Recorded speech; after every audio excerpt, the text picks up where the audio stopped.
आप सभी छात्र छात्राओं को एमएस सर का झारखंडी जोहार। जैसा कि आप लोगों को मालूम है, जैक ने क्लास 8वीं 9वीं एवं 11वीं का आगामी परीक्षा को लेकर के मॉडल प्रश्न पत्र जारी कर दिया है। मैं यह उम्मीद करता हूं कि आप लोगों ने मॉडल क्वेश्चन देख लिया होगा, या अगर मॉडल क्वेश्चन अब तक नहीं देखा है तो आप लोगों को एक बार मॉडल क्वेश्चन ज़रूर देखना चाहिए। मॉडल क्वेश्चन देख लेने से आप लोगों को यह एक आइडिया लग जाएगा कि हमारा फाइनल परीक्षा जो आगामी अप्रैल महीने में होने वाला है उसमें किस तरह के प्रश्न पूछे जाएंगे। मैं आज क्लास 11वीं का हिंदी कोर विषय का मॉडल प्रश्न पत्र लेकर आप लोगों के समक्ष आया हूं। आप लोगों से मेरी प्रार्थना है कि आप लोग पूरे मॉडल क्वेश्चन को ज़रूर देखें, मेरी बातों को सुनें। आप मॉडल प्रश्न पत्र देखेंगे, मेरी बातों को ध्यान से सुनेंगे तो शायद आप लोगों को कुछ नई चीज़ें सुनने जानने का मौका मिल जाए। ठीक है, बहुत ज़्यादा बातें ना करते हुए हम लोग प्रश्न देखते हैं। देखिए यहाँ पे लिखा हुआ है, झारखंड शैक्षिक अनुसंधान एवं प्रशिक्षण परिषद रांची झारखंड। इसे हम लोग शॉर्ट में कहते हैं JCRT। असल में JCRT ही विशेषज्ञ शिक्षकों से मॉडल प्रश्न पत्र तैयार कराने का काम करती है। इसके बाद मॉडल प्रश्न पत्र जैक को दे दिया जाता है। जैक इसे अपने वेबसाइट पे छात्र छात्राओं के लिए जारी करती है। ठीक है ना। प्रतिदर्श प्रश्न पत्र वस्तुनिष्ठ 11वीं क्लास का एग्ज़ाम वस्तुनिष्ठ ही होना है, ये आप लोगों को पता ही है। 2022-23 सेट 1 यहाँ पे लिखा है, हालांकि सेट सिर्फ एक ही जारी हुआ है। कक्षा 11 विषय हिंदी कोर, समय 1 घंटे 30 मिनट। सामान्य निर्देश यहाँ पे है, सभी प्रश्न अनिवार्य है। प्रश्नों की कुल संख्या 40 है। प्रत्येक प्रश्न के लिए 1 अंक निर्धारित है।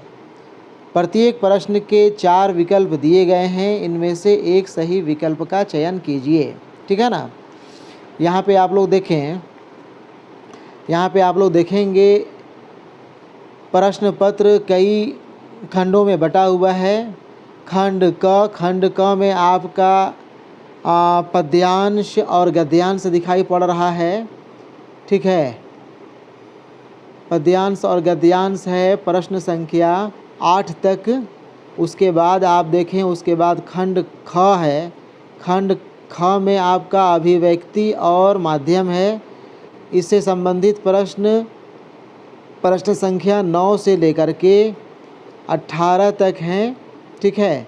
इसके बाद देखेंगे आप खंड ग आपका पाठ्य पुस्तक से संबंधित प्रश्न है, जो आपका प्रश्न संख्या 19 से लेकर के 40 तक है।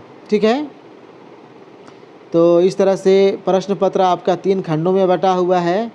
आप पाठ्य पुस्तक नहीं भी पढ़े हैं, फिर भी आप प्रश्न संख्या 1 से लेकर के 18 तक के प्रश्नों को आसानी से हल कर सकते हैं। प्रश्न संख्या 19 से लेकर के 40 तक यानी कि 22 प्रश्नों को हल करने के लिए आपको पाठ्य पुस्तक का पढ़ना वो ज़रूरी है। ठीक है। खंड क देखा जाए। खंड क आप देखें, खंड क आपका है अपठित बोध। निम्नलिखित पद्यांश को ध्यानपूर्वक पढ़कर प्रश्न संख्या 1 से 4 के लिए सही विकल्प का चयन कीजिए। ठीक है ना। यहाँ पे एक कविता की कुछ पंक्तियाँ दी हुई है, आपको इन पंक्तियों को पढ़ लेना है और इससे संबंधित प्रश्न संख्या 1 से लेकर के 4 तक के उत्तर उसी से ढूंढ कर इसी से समझ करके देना है। ठीक है। वैसे आप अगर हमारी राय माने तो हमारी यह राय छात्र छात्राओं को पद्यांश या गद्यांश को लेकर के यही होती है कि आप पद्यांश या गद्यांश पढ़ने से पहले इनसे संबंधित प्रश्नों को डायरेक्ट पढ़ें और एक एक प्रश्न का उत्तर आप पद्यांश या गद्यांश से ढूंढते जाएं। आप जब एक प्रश्न पढ़ लेते हैं और उसका उत्तर ढूंढने की कोशिश करते हैं पद्यांश या गद्यांश से, तो आपको आसानी से उसके उत्तर मिल जाते हैं। आप अगर शुरू में ही पद्यांश पढ़ लेंगे या गद्यांश रहेगा गद्यांश पढ़ लेंगे और उसके बाद प्रश्नों को पढ़ेंगे, तो हो सकता है कि आपको प्रश्न का उत्तर याद ना रहे और वैसे में आपको दोबारा पद्यांश या गद्यांश पढ़ने का नौबत आ सकता है। इसलिए आप एक एक करके प्रश्नों को देखते जाएं और उसका उत्तर ढूंढते जाएं, अपने प्रश्न में टिक करते जाएं और फिर आखिर में OMR शीट में कलर कर लें। ठीक है, यहाँ पे हम वही करते हैं, डायरेक्ट हम प्रश्न संख्या 1 देखते हैं पद्यांश पढ़े बिना। ठीक है ना। प्रश्न 1 है, एक बार जाने के बाद क्या वापस लौटकर नहीं आता है। प्रश्न है, एक बार जाने के बाद क्या वापस लौटकर नहीं आता है। उत्तर ढूंढते हैं पद्यांश से। फिर से नहीं आता समय जो एक बार चला गया। प्रश्न का उत्तर आपको पहली ही पंक्ति में मिल जा रही है। फिर से नहीं आता समय, क्या नहीं आता है, समय। ऑप्शन देखें, समय ज़रूर होगा। ऑप्शन क धन, ख राज्य, ग पद, घ समय। आपका विकल्प घ समय दिया हुआ है, आप विकल्प घ समय को टिक कर लेंगे। ठीक है, ठीक है। आगे देखें प्रश्न 2, बहती नदी के माध्यम से कवि क्या सिद्ध करना चाहता है। अब हमको ये करना है कि जो पंक्ति पढ़ चुके हैं या जो वाक्य हम पढ़ चुके होंगे उसे दोबारा पढ़ने की ज़रूरत नहीं होनी चाहिए। हम उससे आगे पढ़ेंगे, अगला प्रश्न का उत्तर आगे ही मिलेगा, अगले वाक्य में या अगली पंक्तियाँ में। ठीक है, आगे पढ़ते हैं। जग में कहो बाधा रहित कब कौन काम हुआ भला। बहती नदी सूखे अगर उस पार मैं उससे चलूं। इस सोच में बैठा पुलिन पर पार जा सकता भला। किस रीति से काम कब करना बनाकर योजना। किस रीति से काम कब बनाकर योजना। मन में लिए आशा प्रबल दृढ़ जो वही बढ़ पाएगा। उसको मिलेगा तेज बल अनुकूलता सब ओर से। कर्मयोगी वीर अनुपम साहसी सुख पाएगा। सारी पंक्तियां हम यहाँ पे पढ़ दिए और पंक्तियों को पढ़ने के बाद यही लग रहा है कि इसमें कवि समय का महत्व बतला रहा है, समय का महत्व सिद्ध कर रहा है। ठीक है ना। ऑप्शन घ समय का महत्व सही होना चाहिए। ठीक है, ठीक है। प्रश्न 3, जीवन में किस प्रकार के लोग प्रगति करते हैं। अब चूँकि पद्यांश पढ़ा जा चुका है, हम लोग ऑप्शन देखते हैं। ऑप्शन क है, योजना बनाकर कार्य करने वाले, सही है। आशा का प्रबल भाव रखने वाले, ये भी सही है। ग उपरोक्त दोनों, ये उपरोक्त दोनों वाला विकल्प सही हो जाएगा। ठीक है, वही व्यक्ति जीवन में इसी प्रकार के लोग प्रगति करते हैं जो योजना बनाकर कार्य करते हैं, आशा का प्रबल भाव रखते हैं। ठीक है, अगला प्रश्न देखें। अगला प्रश्न, प्रश्न संख्या 4, दृढ़ निश्चयी वीर को क्या लाभ प्राप्त होते हैं। दृढ़ निश्चयी वीर को क्या लाभ प्राप्त होते हैं। क सफलता प्राप्त करता है, सही है। विकल्प ख सभी प्रकार के सुखों का उपयोग करता है, ये भी सही होगा। प्रश्न ग जीवन में निरंतर आगे बढ़ता है, सही है। विकल्प घ उपरोक्त सभी, सही उत्तर हो जाएगा विकल्प घ उपरोक्त सभी। ठीक है ना। ठीक है, इस तरह से पद्यांश से संबंधित 4 प्रश्नों को हम लोग देख लिए। आगे देखें, आगे दिया हुआ है, निम्नलिखित गद्यांश को पढ़कर प्रश्न संख्या 5 से 8 के लिए सही विकल्प का चयन कीजिए। अब यहाँ पे गद्यांश दिया हुआ है और गद्यांश से संबंधित प्रश्न संख्या 5 से लेकर के 8 तक है। गद्यांश पढ़े बिना हम लोग डायरेक्ट प्रश्न संख्या 5 देखते हैं। प्रश्न संख्या 5 है, साहित्य की दीवार किसकी नींव पर खड़ी होती है? पढ़ते हैं गद्यांश। पहला वाक्य, साहित्य का आधार जीवन है, इसी नींव पर साहित्य की दीवार खड़ी होती है। ठीक है ना? तो उत्तर इसका हो जाएगा जीवन। जीवन कहाँ दिया हुआ है? विकल्प देखें। विकल्प क प्रकृति, विकल्प ख जीवन, विकल्प ख जीवन। सही उत्तर विकल्प ख। ठीक है, अगला प्रश्न। आगे प्रश्न संख्या 6 देखें। प्रश्न 6 है, जीवन अगम्य है क्योंकि वह। इसका उत्तर हम लोग इसके पहले जो वाक्य पढ़े, इसी वाक्य में इसका उत्तर छिपा हुआ है। देखें, शुरू में ही साहित्य का आधार जीवन है, पहले वाक्य में ही इसका उत्तर आपका छिपा हुआ था। विकल्प क साहित्य का आधार है, सही हो जाएगा। ठीक है ना? प्रश्न 7 है, जीवन का उद्देश्य क्या है? क सत्य, ख सुंदर, ग आनंद, घ साहित्य। जीवन का उद्देश्य क्या है? पढ़ के देखते हैं। जहाँ तक पढ़ चुके हैं उसके आगे पढ़ेंगे। ठीक है। उसकी अटारियाँ मीनार और साहित्य का आधार जीवन है। उसकी अटारियाँ मीनार और गुंबद बनते हैं, लेकिन बुनियादें मिट्टी के नीचे दबी पड़ी रहती हैं। उन्हें देखने को भी जी नहीं चाहेगा। जीवन परमात्मा की सृष्टि है, इसलिए अनंत है, अबोध है, अगम्य है। साहित्य मनुष्य की सृष्टि है, इसलिए सुबोध है, सुगम है और मर्यादाओं से परिमित है। जीवन परमात्मा को अपने कार्यों का जवाबदेह है या नहीं हमें मालूम नहीं, लेकिन साहित्य तो मनुष्य के सामने जवाबदेह है। इसके लिए कानून है, जिसकी इधर उधर वह नहीं हो सकता। लेकिन जीवन का उद्देश्य ही आनंद है। जीवन का उद्देश्य ही आनंद है। सही उत्तर हो जाएगा प्रश्न 7 का ग आनंद। जीवन का उद्देश्य आनंद है। ठीक है, आगे देखा जाए। अगला प्रश्न है प्रश्न 8, गद्यांश का उपर्युक्त शीर्षक है।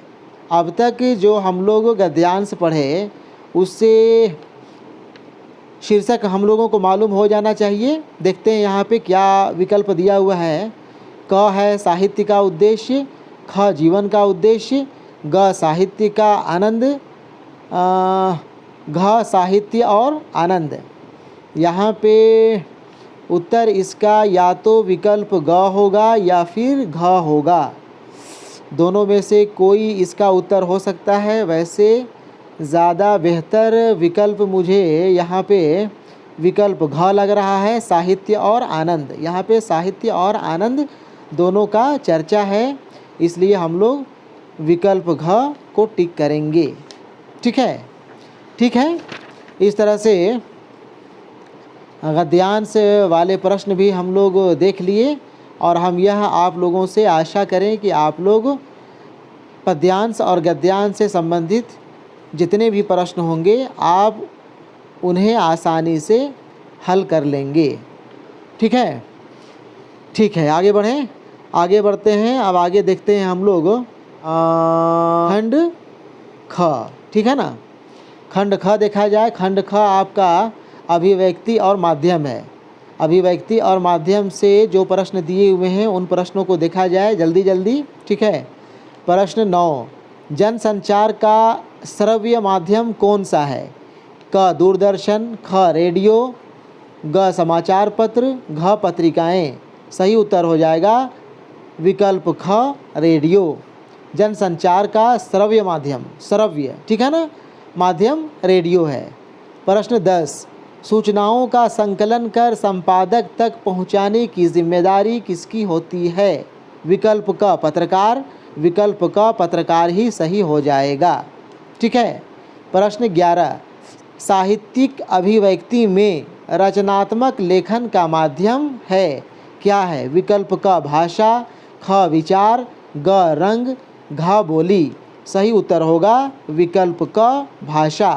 साहित्यिक अभिव्यक्ति में रचनात्मक लेखन का माध्यम भाषा होती है। प्रश्न 12, नाटक विधा है। नाटक कैसी विधा है? क श्रव्य, ख दृश्य, ग दृश्य श्रव्य, घ इनमें से कोई नहीं। सही उत्तर हो जाएगा विकल्प ग दृश्य श्रव्य। नाटक दृश्य श्रव्य दोनों तरह की विधा है। ठीक है। प्रश्न 13, आम तौर पर कार्यालयी पत्र को क्या कहते हैं? क औपचारिक पत्र। सही उत्तर विकल्प क ही होगा, औपचारिक पत्र। आम तौर पर कार्यालयी पत्र को औपचारिक पत्र कहते हैं। प्रश्न 14, वर्तमान समय में जनता तक पहुंचने वाले समाचार कहां से प्राप्त होते हैं? वर्तमान समय में विकल्प क समाचार समितियों द्वारा। सही है। ख इंटरनेट द्वारा, ये भी सही है। विकल्प ग प्रेस विज्ञप्तियों द्वारा, ये सही है। विकल्प घ इन सभी के द्वारा। सही उत्तर हो जाएगा विकल्प घ इन सभी के द्वारा। प्रश्न 15, फीचर लेखन में कितने आयाम होते हैं? क 4, ख 3, ग 2, घ 1। सही उत्तर हो जाएगा विकल्प ख 3। फीचर लेखन में 3 आयाम होते हैं। प्रश्न 16, नोटिस का हिंदी रूप है? क सूचना। सही उत्तर विकल्प क सूचना। सूचना को इंग्लिश में नोटिस कहते हैं, नोटिस का हिंदी सूचना हो जाएगा। प्रश्न 17, पत्राचार किसकी अभिव्यक्ति का सरल तरीका है?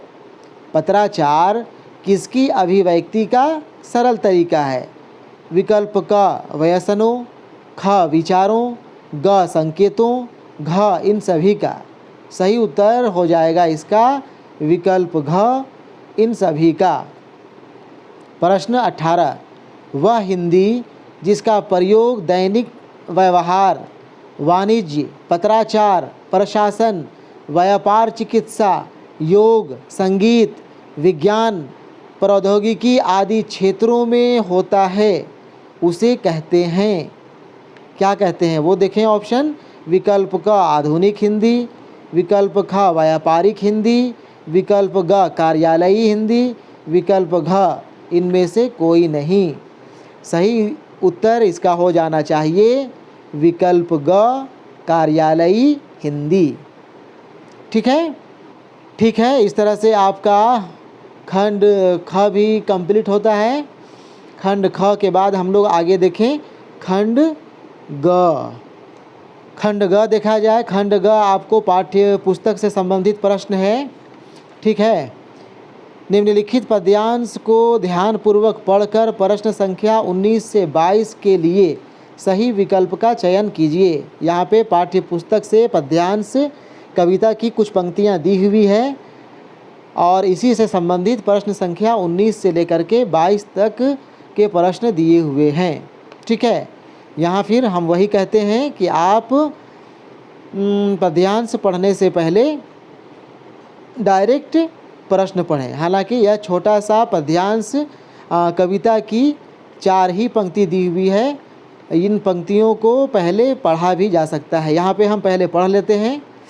अंधकार की गुहा सरीखी उन आँखों से डरता है मन, भरा दूर तक उनमें दारुण दैन्य दुख का नीरव रोदन। ठीक है। ठीक है। प्रश्न देखते हैं। प्रश्न 19 है, प्रस्तुत पंक्तियों के रचयिता कौन है? अब अगर इसका उत्तर रचयिता नाम ढूंढा जाए तो ये तो मिलने वाला नहीं है। आपको यह जानना ही पड़ेगा कि यह पंक्तियाँ किस कविता से है और उसके कवि कौन है। यहाँ पे प्रश्न रचयिता कवि पूछा है तो कवि इसका हो जाएगा विकल्प क में दिया है सुमित्रा नंदन पंत।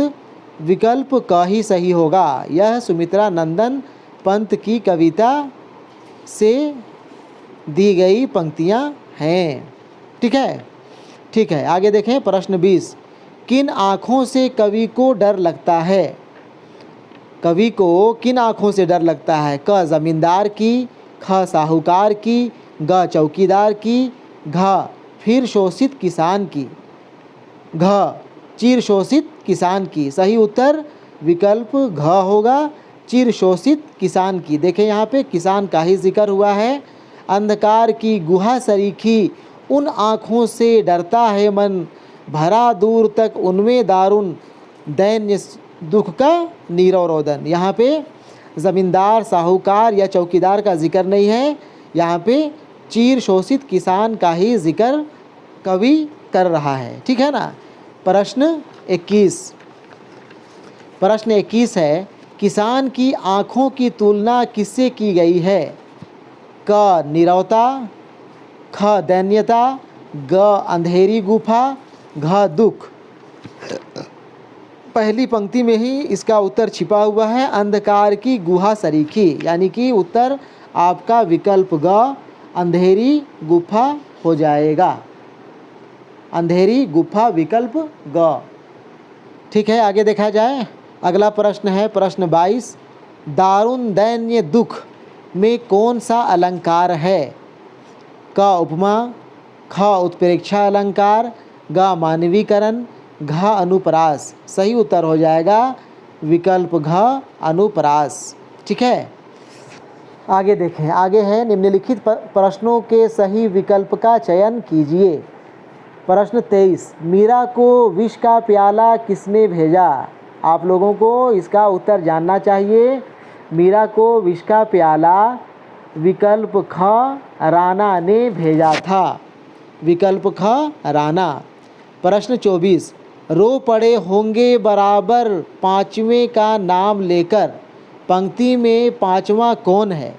क पिता, ख कवि। सही उत्तर हो जाएगा विकल्प ख कवि। रो पड़े होंगे बराबर पाँचवें का नाम लेकर, पंक्ति में पाँचवा कवि हैं। ठीक है। प्रश्न 25, चंपा अपने बालम को कहाँ कभी ना जाने देने हेतु कहती है? सही उत्तर विकल्प ख कलकत्ता। ठीक है। प्रश्न 26, कवयित्री निर्मला पुतुल ने क्या बचाने का आह्वान किया है? क थोड़ा सा विश्वास। सही है। विकल्प ख थोड़ी सी उम्मीद, ये भी सही। विकल्प ग थोड़े से सपने, ये भी सही है। सही विकल्प अब हो जाएगा विकल्प घ ये सभी। जो भी ऑप्शन दिए हुए हैं ये सभी सही हैं। विकल्प घ उत्तर यहाँ पे आपका हो जाएगा। प्रश्न 27, पीपर पाथर पूजन लागे तीरथ गर्भ भुलाना, पंक्ति में कौन सा अलंकार है? क उपमा, ख उत्प्रेक्षा, ग रूपक, घ अनुप्रास। सही उत्तर इसका हो जाएगा विकल्प घ अनुप्रास। पीपर पाथर पूजन लागे तीरथ गर्भ भुलाना, इस पंक्ति में अनुप्रास अलंकार का प्रयोग हुआ है। ठीक है। आगे देखें। आगे है, निम्नलिखित गद्यांश को ध्यानपूर्वक पढ़कर प्रश्न संख्या 28 से 31 के लिए सही विकल्प का चयन कीजिए। यहाँ फिर से आपको एक गद्यांश दिया हुआ है और यह गद्यांश आपका पाठ्य पुस्तक से है। ठीक है। बहुत लंबा चौड़ा गद्यांश नहीं है, गद्यांश पढ़ ही लेते हैं, उसके बाद प्रश्नों को देखेंगे। देखें यहाँ पे, प्राइमरी स्कूल की सीमा लांघते ही मोहन ने छात्रवृत्ति प्राप्त कर त्रिलोक सिंह मास्टर की भविष्यवाणी को किसी हद तक सिद्ध कर दिया तो साधारण हैसियत वाले यजमानों की पुरोहिताई करने वाले वंशीधर तिवारी का हौसला बढ़ गया और वे भी अपने पुत्र को पढ़ा लिखाकर बड़ा आदमी बनाने का सपना देखने लगे। पीढ़ियों से चले आते पैतृक धंधे ने उन्हें निराश कर दिया था। प्रश्न देखें अब। प्रश्न 28 है, प्रस्तुत गद्यांश के लेखक कौन हैं? लेखक नहीं मिलेगा, आपको जानना पड़ेगा कि यह गद्यांश किस पाठ से है और उसके लेखक कौन है। इसका उत्तर हो जाएगा विकल्प क में दिया है शेखर जोशी। शेखर जोशी ही उत्तर सही होगा। प्रस्तुत गद्यांश के लेखक शेखर जोशी हैं। प्रश्न 29, प्राइमरी स्कूल उत्तीर्ण करने पर मोहन को क्या प्राप्त हुआ? क पुस्तक, ख पुरस्कार, ग छात्रवृत्ति, घ कपड़े। सही उत्तर हो जाएगा विकल्प ग छात्रवृत्ति। पहला ही वाक्य में इसका उत्तर दिया हुआ है। प्राइमरी स्कूल की सीमा लांघते ही मोहन ने छात्रवृत्ति प्राप्त कर छात्रवृत्ति मिलता है। ठीक है। प्रश्न 30, वंशीधर तिवारी व्यवसाय से क्या थे? वंशीधर तिवारी व्यवसाय से क्या थे? यहाँ पे देखें, इसके आगे ही इसका उत्तर दिया हुआ था। मोहन ने छात्रवृत्ति प्राप्त कर त्रिलोक सिंह मास्टर की भविष्यवाणी को किसी हद तक सिद्ध कर दिया। तो साधारण हैसियत वाले यजमानों की पुरोहिताई करने वाले वंशीधर तिवारी का, यजमानों की पुरोहिताई करने वाले वंशीधर तिवारी क्या थे? यजमानों की पुरोहिताई करने वाले यानी कि पुरोहित। विकल्प ग पुरोहित सही होगा। ठीक है। प्रश्न 31, मोहन के विषय में किसकी भविष्यवाणी सिद्ध हुई? क मास्टर त्रिलोक सिंह। सही उत्तर विकल्प क मास्टर त्रिलोक सिंह। पहला ही वाक्य में इसका उत्तर दिया हुआ है। ठीक है। इस तरह से आप चारों प्रश्न के उत्तर बहुत आसानी से गद्यांश वाले प्रश्नों का दे सकते हैं। ठीक है। आगे देखें, निम्नलिखित प्रश्नों के सही विकल्प का चयन कीजिए। प्रश्न 32 है, मियाँ नसीरुद्दीन को कौन सा इल्म अपने वालिद उस्ताद से प्राप्त हुआ था? सही उत्तर इसका हो जाएगा विकल्प ग नान बाई। इसका उत्तर सही हो जाएगा। मियाँ नसीरुद्दीन को नान बाई का इल्म अपने वालिद उस्ताद से प्राप्त हुआ था। इल्म यानी ज्ञान। ठीक है। वालिद पिताजी, उस्ताद गुरु। ठीक है। प्रश्न 33, नादिर शाह ने दिल्ली में कत्ले आम के समय किसके अनुरोध पर कत्ले आम रोक दिया? सही उत्तर यहाँ भी आपका विकल्प ग शाहजहाँ के अनुरोध पर नादिर शाह ने दिल्ली में कत्ले आम रोक दिया था। प्रश्न 34, मोहन के पैर अनायास किस टोले की ओर मुड़ गए? क शिल्पकार। सही उत्तर विकल्प क शिल्पकार। मोहन के पैर अनायास शिल्पकार टोले की ओर मुड़ गए। प्रश्न 35, किस पाठ में भारतीय शासन तंत्र पर उसकी कमजोरियों पर चोट किया जाता है? क भारत माता। ऑप्शन क ही सही होगा, भारत माता। प्रश्न 36, सैयद हैदर रज़ा के अनुसार चित्रकला क्या है? विकल्प देखें, विकल्प का आत्मा का ताप, ख आत्मा की पुकार, ग सौंदर्य की अनुभूति, विकल्प घ इनमें से कोई नहीं। सही उत्तर हो जाएगा विकल्प क आत्मा का ताप। प्रश्न 37, लता मंगेशकर का प्रसिद्ध चित्रपट गायन सर्वप्रथम किस फिल्म पर था? प्रश्न है, लता मंगेशकर का प्रसिद्ध चित्रपट गायन सर्वप्रथम किस फिल्म पर था? क बरसात। सही उत्तर विकल्प क ही होगा, फिल्म बरसात। प्रश्न 38 है, सीधे बरसात से मिलने वाला पानी क्या कहलाता है? क पालर पानी। सही उत्तर पालर पानी ही होगा। सीधे बरसात से मिलने वाला पानी पालर पानी कहलाता है। प्रश्न 39, बेबी ने अपनी किताब किस भाषा में लिखी थी? बेबी ने अपनी किताब किस भाषा में लिखी थी? इसका उत्तर हो जाएगा विकल्प ग बांग्ला। बेबी ने अपनी किताब बांग्ला भाषा में लिखी थी। प्रश्न संख्या 40, अंतिम प्रश्न है हिंदी कोर ए का। अंतिम प्रश्न देखें। अंतिम प्रश्न कहता है, पत्रिका में ऐसा कौन सा नाम लिखा था जिसे देखकर बेबी आश्चर्यचकित हो गई? क आशापूर्णा देवी, ख आलो आंधारी बेबी, ग सुनीति, घ सरस्वती। सही उत्तर हो जाएगा विकल्प ख आलो आंधारी बेबी।